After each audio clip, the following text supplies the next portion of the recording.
wanted to do one for Christmas. I thought it'd be a nice thing to do, you know, kind of. I thought if a job pings up, like, deliver these Christmas, it's happened to me before, can you deliver the Christmas decorations to Selfridges in Oxford Street? Well, I had to deliver Elf on a Shelf. Admittedly, I had to deliver it in June. Why that was, I don't know. And I've had festive things on before. And I don't know whether it's because I'm in a truck now rather than a van or what have you. Tends to just be pallets, bathroom stuff. There are bathroom stuff at the moment for some reason. So I thought, well, okay, no worries, we'll just kick along. And then I woke up this morning, and strangely enough, all this appeared, which is not necessarily a good thing. I mean, don't get me wrong, it's absolutely beautiful. But from the point of view of running, it took me an hour to get out of the yard this morning. I had to knock the farmer up and get him to come down. He's got a great big digger and a great big bucket thing, clearly, because there's a slope that comes out of the farm. And straight, you've probably seen it, but straight down the slope, and then there's a main kind of mainish road that runs at the bottom of it, and on the other side it's a field, like one of these fields over here. And if you don't stop in time, if you hit the ice and get a bit speed up, you'll wind up in a field, and that's you done, like, you know. So that was fun. But then got the first one on, I got that one done, and then my second load, I dropped this out from Walden. I'm on my way back to Luton, back to my hometown of Luton, and I've just got to pick up 2 loads and take them to Milton Keynes. It's not the highest paying job in the world, but it's not going around the M25 where apparently people last night were stuck for 9 hours in their cars. I'm not too far away from home, and on days like today, particularly up to Christmas when things get a bit quiet, I don't mind so much if it slows down. I prepare myself if it slows down a bit. I hope I've got 2 weeks left to go. It's this week and next week, and then that's Christmas. And I'm hoping that I can do a normalish week this week. Next week, I'll get what I'm given and like it, you know. So I thought, well, as I'm driving along, I've got all this beautiful scenery. I'm absolutely surrounded by all this wonderful scenery. So, well, okay, we'll take that. So this is it, Christmas freelance trucking. This is me doing a little load out of a firm in Luton up the 2 drops in MK. Let's all hope it goes off according to plan.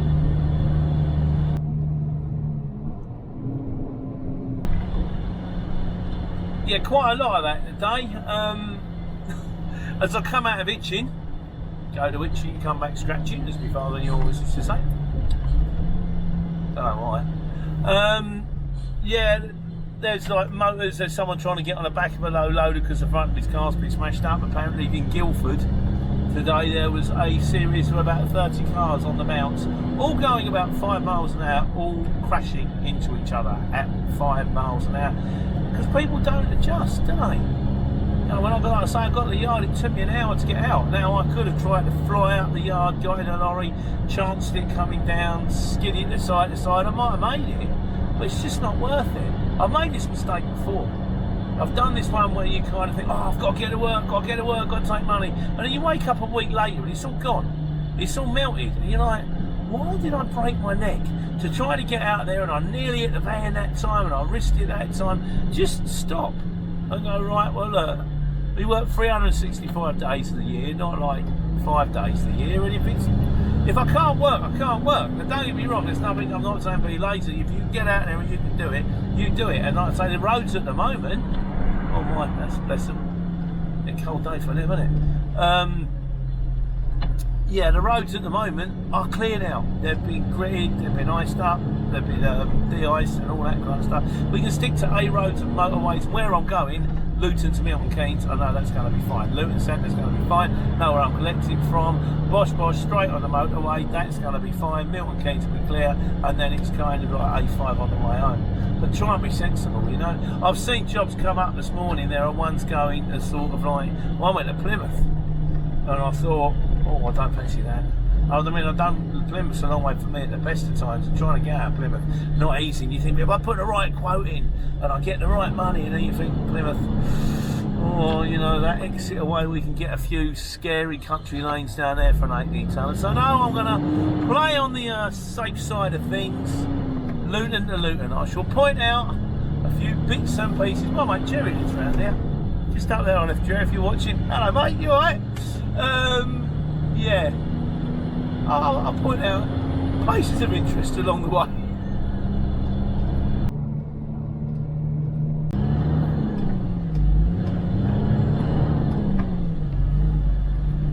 This is Luton Town Centre. Many hour here as a young man, drunk. Then Chicago's down there. That's Chicago. Well, used to be down there. Met my wife down there. Yeah, well, I think we're getting a football stadium around here somewhere. It changes. Places change. It's weird, isn't it? You know, when your places, you know, when you back where you are before, like, you know, it just feels like home. Places, it changes all the time, but still feels like home. It also helps the fact that I know where I'm going, because I've collected from this place before. When he turns around, the guy around me said, "You collected from my next door neighbour." I kind of thought, yeah, well, I can find that now, I should be okay. So, yeah, just trucking around. I think because everybody's panicked with the snow a little bit, there does seem to be less traffic on the roads today. I imagine a lot of people went out, took one look at it and went, no, not going to drive in that. See, the sensible ones. If you can work from home, you've got a computer, you don't have to take your chances of smashing your car up by hitting a patch of black ice. Why would you? Just sit home in front of the laptop, do the necessary, have a cup of hot chocolate, jobs are good. So, yes, we're not far away now. We are, what, 8 minutes away. But yeah,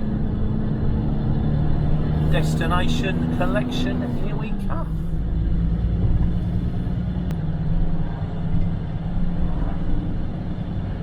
This road here we refer to as the hyperspace bypass, because when we were kids, we used to live down here, and it would take you 20, 25, 30 minutes to get to town. Then they built this road and you get to town in 5 minutes. It was like, wow. Got a busway runs down there. The busway often takes me to the Bricklayers Arms on Christmas Eve to meet the boys for a drink. My favourite day of the year. Because it's all full of, I love Christmas Eve. It's full of joy and hope and expectation. And it's the looking forward is actually better than the getting, I think. And also it's just a great excuse for me to get together with the guys that I haven't seen all year round and have a nice drink. Start with, we're knocking on the door at 12 o'clock to let in, and I'm done by 4. It goes on later than that, but I'm done. Otherwise, Christmas Eve will be no fun for people back at the house. But we are not far away now. We will be there in 4 minutes. Just got to go around here on Dallow Road Industrial Estate to go and fetch it. I'm due to collect at 1 o'clock. I'm going to be 25 minutes early. That's not too bad, is it? Hopefully we'll be good to get it on and get going. Fingers crossed. Right, here we are at collection. Found the place okay, and well, some of the tarmac seems to be clear of snow and ice, which should stop any fork truck driver spinning, I hope. Go and see, shall we? Grab the ivies, go. Let's go and see what's happening. Well, I rung the bell, banged on the door twice. I don't think they can hear me, it's too loud in there. Let's take a walk around the front, let them know I'm here. Whee! Well, I'm at the wrong place. It's the right place, but it's not the right place because they want me to get it from somewhere around the corner. In fairness, the bloke did tell me that on the phone when he was giving me directions where I should go, but it's just not always that clear. And sometimes it's kind of, I suppose, a bit like golf, which is you start off like a million miles away from this hole, and then you smash it and smash it and smash it until you get right close to the hole, and then you spend more time getting it in the hole than you do getting it close to the hole, which is the bit that I find the most irritating. I said that to my mate Ivan once. I said, I don't mind the belting the ball a long distance, it's that getting a hole in the end that's really annoying. He goes, yeah, that's the game. I'm like, right, I won't play it. I've got better things to do in my life than just get massively frustrated. But anyway, well, let's try again. Mark 2, he's told me where I'm going to go, so hopefully I'm going to be much more on. This is the other thing, when you say I'm going to get there early, by the time I found the place, I'm there on time. But at least I'm on time, mate. Right, see you in a bit.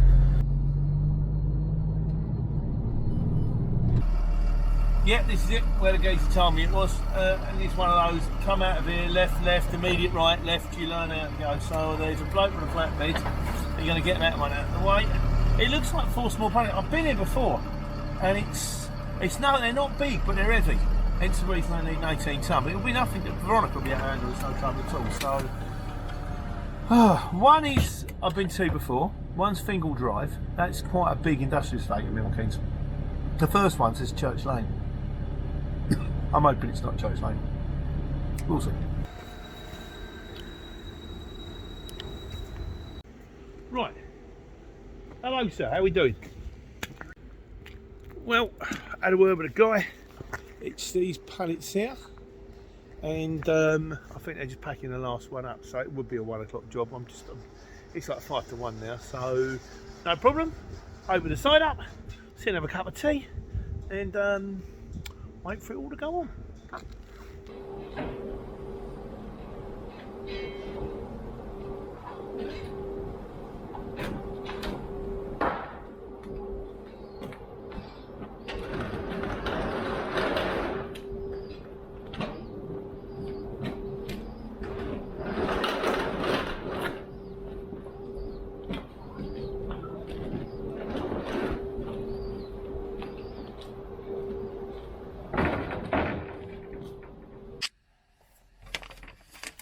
While I'm sitting here waiting for them to come out with the forks, got another one of these penalty charge notices. The frustrating thing about this one, normally they come through for Birmingham, they're 60 quid. It's 50 quid if you go in, 60 quid we pay them.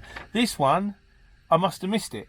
Now I assume they're sending everything out by Royal Mail, which means they're not sending anything out at all. It's been 3 weeks, I'm still waiting for wheel markers, so we can't trust them now. And so I've got to ring them up and go, look, I didn't even get the original thing to pay. I don't mind giving you the 60 quid. I'm happy to give you the 60 quid. I don't want to give you 180 for a late payment for something I never received that I didn't even know I was due. Is there a phone number on Air to ring? Is there, Eckers like? There's a number to phone if you want to pay on the automated system. How do I contact them? Don't know. So we're going to have to do some trawling. Yippee. Got the number off Google. I'm now in a queue. 10 minutes. Now, how do you have 2 postcodes on the top that tell me where I've got to go? I'm guessing drivers have come unstuck before, like, you know, so... I'll keep that separate because we one plate to go with the other plate. Okay, so...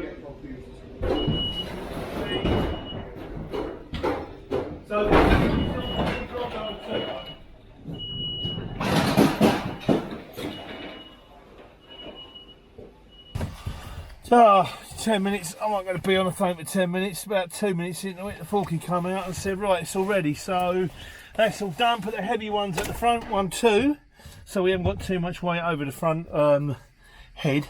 Well, I don't think it's that heavy in fairness. And I've got 10 pallets on board, 9 to go to the, 9 at the front and 1 at the back. But I think what I'm going to do is I'm going to go to the front one first, the what technically could be the second drop because it's all on the bulkhead first, get the 9 off and then go to the second one. I'll shuffle that one to the front, restrap it, go to the second one because there'll be less weight on, and I don't really want to load of weight on when I'm sliding around in the ice, although an argument can be made, might bed me in a bit quicker, so a bit better. So anyway, off we go. Tables ring, are you listening to little tune?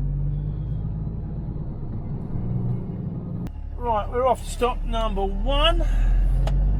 That's a very old Range Rover. That's a very old Range Rover. It's like the first one we ever got. They kind of look a bit more Land Rover, don't they? Yeah, stop number 1, 41 minutes. It's not painful, is it? And a lot of it is going to be... Oh, yeah, M1. So, as long as the M1's behaving itself, should be okay.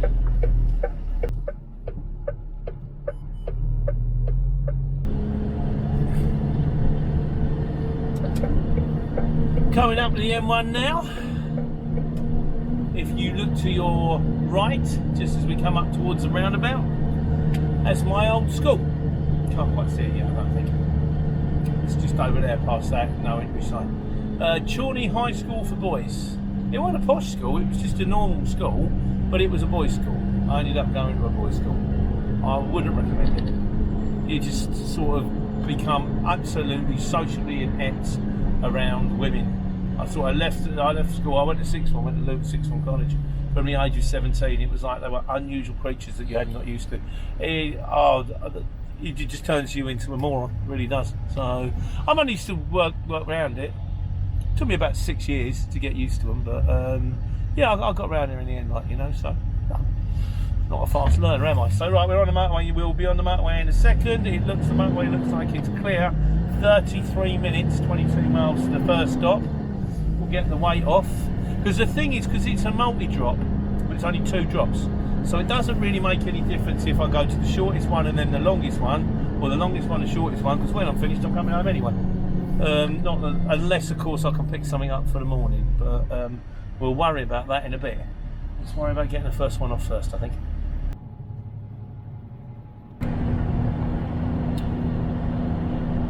There's a new Lidl over there, being constructed. Delivered there several times.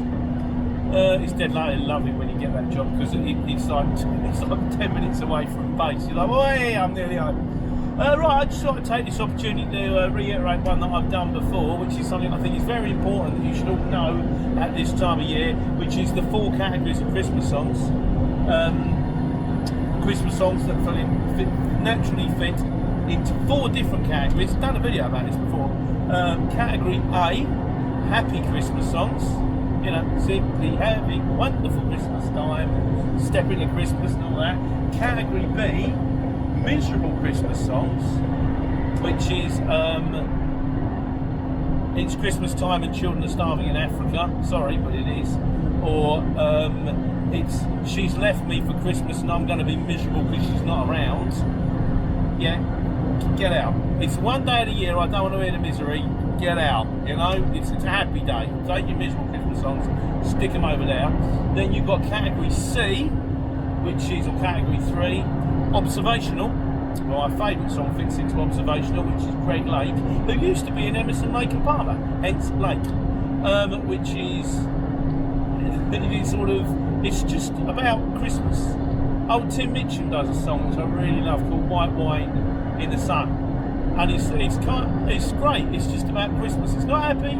It's not sad. It's about Christmas. It just is. You know. It's sort of observational. Can You Stop the Cavalry by Jonah Louis? Kind of could be fitting into observational. Kind of category B.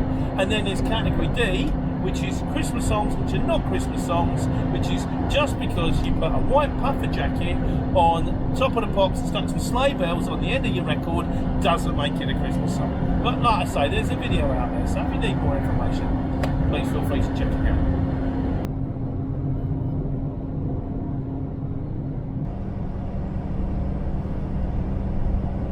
Well, here we are in MK. That's a very woody place with lakes and stuff. I'm trying to work out if those lakes are frozen. They look very cold, so you want to go swimming in that. There's people that do that, don't you? They get cold weather swimming, people. Yeah, nutters. Yeah, so what we're looking at now, 10 minutes away from the first one. Get this one off, enjoying the beautiful Winter Wonderland, and then off to ship paddock number 2.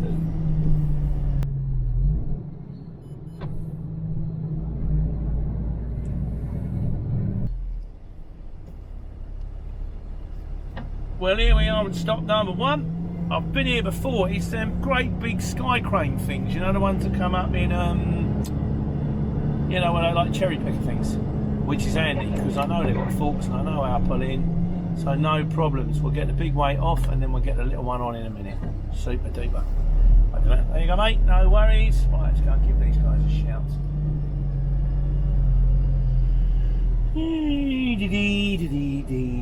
And stop.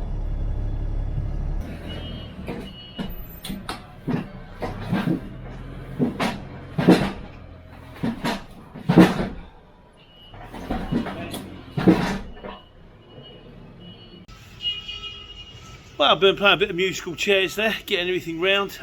Because of the way the back one is, it's banded, so I can't get in from the long way, and from the short way I haven't got room, so I'm just going to strap it to the back and let the fork truck driver deal with the other place.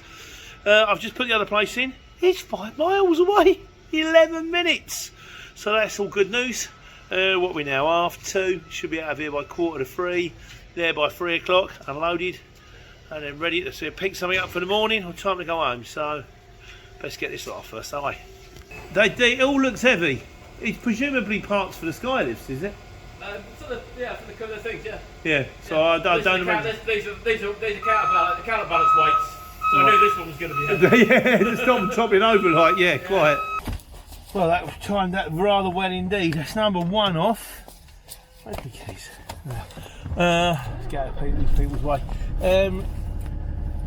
Got number 1 off, and just as I finished strapping the thing on number 2, look behind me, queues of trucks waiting to get in. So I got it just the right time there. So we're off to number 2 now, which, like I say, is. Should be sat there up front. I've done this really. Well, left the yard. Yeah, that's all okay. Number 2 is.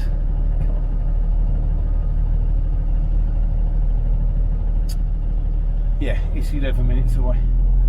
Lovely. So I can get number 2 off. Get this done.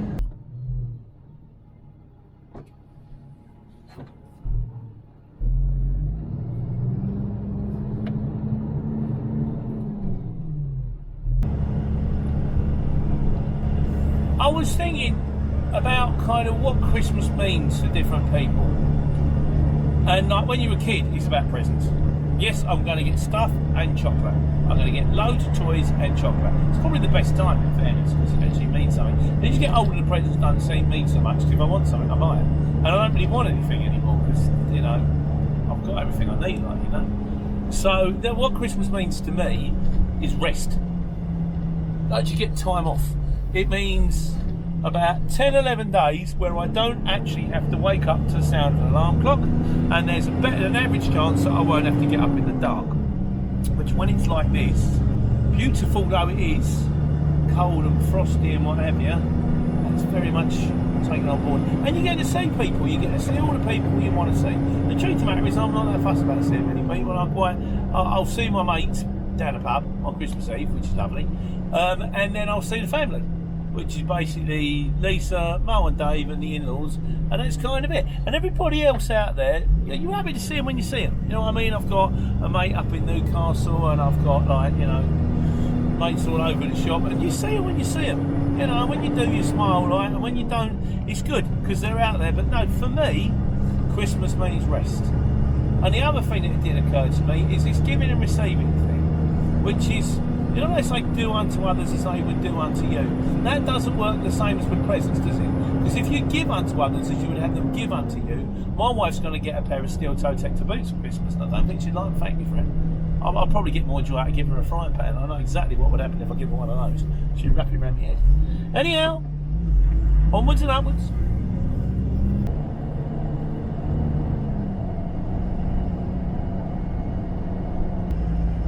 And here we are, stop number 2. I thought they was going to cut me off. It's a road closed, but the road is closed after it. We're Fingal Drive. There it is, it's road closed. Getting in just in time. Will be the first time I've done that. Yeah, there's a load of industrial estates up here. I tip up here all the time. There's also where Mercedes is, which is dead handy if you need to get parts for Merc. You know, it's not as handy as it would be if it was in Dunstable, but that's Merc for you. So, right, so we're going to go and get this pallet off. And then home, I guess. Home or collect it for the morning. And here we are. Stop number 2. No lorries in front of me. It's all good. Let's go and get it off. Have you been spit siding all over the yard all morning? No. Had the good sense to come in and grip it. Huh? I tried moving it over with a pump truck, but because of where the banding is, I can't get the pump truck underneath it. And I can't get the pump truck from this side. See how you go, if not we'll have to come up with plan B. Yeah, looking good. I knew you could do it. And that's it, all done. Got that pallet off in under 10 minutes. I'm good to go. All finished by just gone 3. So the collection time was 1, done it by 3. Admittedly, I've driven out to get there, like, you know. But yeah, not bad. Take that. That's not a bad job. So there, driving round in a winter wonderland. Okay, ice road truckers, it's not. And to be honest with you, it wasn't particularly scary at all, because by the time I got around to doing it, it's all been gritted and clear. But if you'd have seen me at like up past 5, 6 o'clock this morning, parked on a relatively busy main road with a dozen other people trying to thinking, are we actually going to get out of here today? But that's all part of the job, isn't it, really? We work 52 weeks a year, not 1 week of the year.